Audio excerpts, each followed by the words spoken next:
Hello, let's talk about the war between Russia and Ukraine. Now listen, I'm not here to pick sides or to say who is wrong or who is right. I think to some extent it's none of my business because I'm in Africa. Do you get it? Yeah, I know it's not a laughing matter. You see, my main concern is if African leaders or Africa at large is learning something from this war between Russia and Ukraine. I hope you get what I'm saying. Please stick with me. Stick with me. Let me tell you something. I hope our African leaders are learning that their views on the Russia-Ukraine war do not matter. You know it deep down your heart. You may even refuse. You may say, no, actually, we matter. No, you don't matter. You don't matter. No, you don't matter. Actually, you have no say in that war between Ukraine and Russia. You have no say. I'm telling you, I'm in for who? Your job right now is to just make sure that you get your people, whoever is that side, you get them out of that place. That is your job right now. And you're finding it very difficult to get your people out of that place because you don't have that much power and you don't have that much resources. And yet, Africa as a continent is powerful. But where is your power now? I mean, for who? Eh? Trust me, believe me, not every African person who is in Ukraine or in Russia would love to even come back to Africa and settle back here because of that war. It's the truth, I'm telling you. Ask them if they want to come back home. They don't want to come back home. I mean, for who? You know why? It's because as African leaders, we have not made our continent a place that a person can really enjoy to be in. I'm telling you, I mean, for who? People feel in Africa, no one can succeed. You only have to succeed when you're out there. In your own continent, you can't succeed. That's what most Africans feel. For an African to make it, they have to travel out there. Do you know that in Africa, it's an achievement for an African person to travel out, to go and live in the States, in Europe, in Australia, wherever they go, as long as it's out of Africa? Do you know that it's an achievement? Even when you're going to do nonsense out there, people consider you, he has traveled out. That's an achievement. That's how sad it has become for us Africans. I'm telling you. It's very sad for Africans. Because over a decade now, none of them has thought of making Africa a more comfortable place for an African to live in. It's the truth, whether you like it or not. And you know what I'm saying is the truth. Let me even give you this task, African leaders. How much do you invest in technology in your country? If I was to ask you, African leaders, how much do you invest in technology in your own countries? How much do you invest in technology? I've never heard in my country where people are talking about, no, we have dedicated this much to science and technology. We have dedicated this much to discovering new things. We have dedicated this much to creating new things. Nothing. You will never hear of it. I'm telling you. I mean, for who?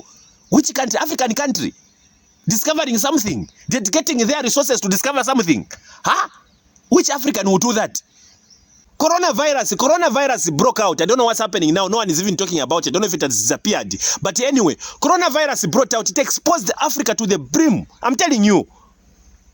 Africa was exposed. We are just seated there. We are not ready to discover anything. We are not ready to invent anything. We are not ready to come up with anything. Our job is just to eat and die. Eat and die. We are not ready to do anything. There are so many brilliant minds in Africa, but no government is ready to invest in them. You know why? Because we are used to asking people, can you give us some? We are asking for. We are asking for, can you lend us? We are going to pay back. That is our job as Africans. How much have you invested in trading amongst yourselves as Africans? We trade less than 15%. The whole Africa, we trade amongst ourselves less than 15%. The rest would rather trade with others out of the continent. Full of resources around them. They will have resources around them. But they will still complain and say, no, Russia and Ukraine were fighting. That is going to be an excuse. It will be a song. You will hear it very soon. If not, some of you are already hearing it. How sad for you. I know it's not funny. My laughter sometimes just comes on and off. I don't know why. But it is what it is. The whole continent of Africa, the whole of it, they will blame it on Russia and Ukraine. On their own, they can't survive, no. As Africans, we have not, up to now, we are still blaming people, no, because of slavery, no, because people are stealing resources. Are they stealing now? Your job is to complain, no, they are stealing. No one is stealing, my dear. You are allowing them to take and not bring back anymore or much. Yes, you know what I'm talking about. African leaders, I hope you are paying attention to this war. Imagine the whole African leaders, they should start complaining about the economy going bad. They start being worried about the economy going bad because some country somewhere or some continent somewhere is fighting. What about you as a continent? Why are you not self-sustaining yourselves? We have oil, we have all these minerals, oil, nickel, whatever, gold, everything is in Africa. But we are still dependent on some continent. We are still dependent on some country. We are still dependent on some people. African leaders. For how long? Can you make your continent comfortable for your own people so that they don't crave to move out, so that traveling out is not an achievement? African leaders, I hope this war between Russia and Ukraine is teaching you something, African leaders. Right now, some of you are even losing sleep over a war that is very far from you. You are losing sleep because you know you are dependent on them. Imagine you are living in a home, your own home. Your neighbor is fighting and you are worried if you are going to eat in your own home. Just imagine that. Let it sink in your heads. Let it sink. Some of you African leaders right now, you are scared. You can't make your own decisions. You are influenced to make a decision. We know you. Be ashamed. Yeah, I'm laughing as if it's funny. It's not funny, no. I'm sad as an African. Some of you can't make a wise decision to even just talk against the war. You can't say anything against the war because you know the moment you do, you are going to suffer. African leaders, what are you doing to make your continent comfortable for your people? Now listen, I'm not wishing war upon any continent. No, I'm not wishing that. It's the worst thing a continent or a country can go through, war. It's the worst. And it's a very sad thing. All I'm saying is that as Africans, the fact that us, we have no say in this matter, we should learn something as African leaders. I'm telling you, wake up and start thinking of making that one Africa, that one strong Africa. Because the day that this world is in shambles, African leaders,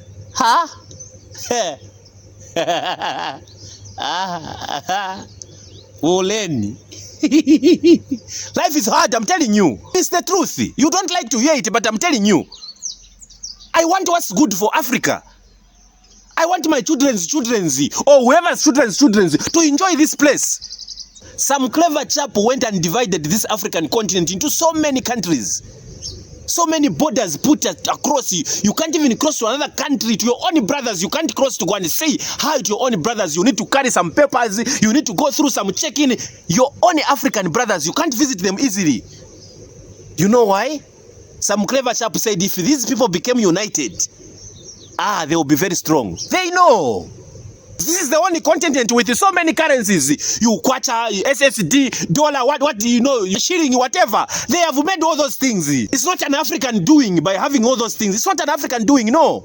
African leaders, what are you doing about your continent to make it a superpower? What are you doing?